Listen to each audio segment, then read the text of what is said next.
কুষ্টিয়া ২ আসনের ৩ বারের সাবেক সংসদ সদস্য ও জেলা বিএনপির সাবেক সভাপতি অধ্যাপক শহীদুল ইসলামকে কুষ্টিয়া ২ আসনের ৩ বারের সাবেক সংসদ সদস্য ও জেলা বিএনপির সাবেক সভাপতি অধ্যাপক শহীদুল ইসলামকে মনোনয়ন দেওয়ার দাবিতে মশাল জ্বালিয়ে বিক্ষোভ করেছে তার অনুসারী ও বিএনপির নেতাকর্মীরা।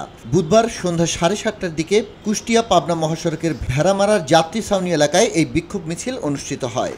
যাত্রী ছাউনি থেকে শুরু হওয়া মশাল মিছিলটিতে কয়েক হাজার নেতাকর্মী অংশ নেন। এ সময় তারা কুষ্টিয়া ২ আসনে শহীদুল ইসলামকে মনোনয়ন দেওয়ার জোর দাবি জানান। অধ্যাপক শহীদুল ইসলামকে প্রার্থী হিসাবে আমরা দেখতে চাই।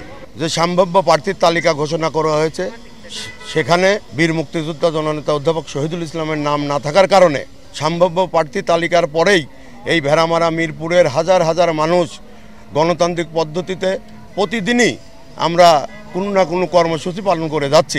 গত ৩রা নভেম্বর বিএনপি জাতীয় সংসদের ২৩৭টি আসনে সম্ভাব্য প্রার্থীর তালিকা ঘোষণা করে। কুষ্টিয়া ২ আসনে বিএনপির জাতীয় নির্বাহী কমিটির সদস্য রাগিব রৌফ চৌধুরীকে সম্ভাব্য প্রার্থী হিসেবে মনোনয়ন দেওয়া হয়।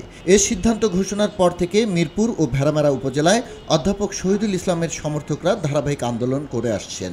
আমরা আমাদের হাসি ভুলে গিয়েছি। এই ব্যক্তিকে যদি ধানের শীষের মনোনয়ন দেওয়া হয়, এই ভেড়ামারা মিরপুরের মানুষ ধানের শীষের বিজয় এনে দিতে পারবে না। নিশ্চিত পরাজয় আমাদের, আর এই পরাজয় আমাদের অনেক দুঃখের কারণ। ১৭ বছর নির্যাতিত হয়েছি, আর আমরা নির্যাতিত হতে চাই না।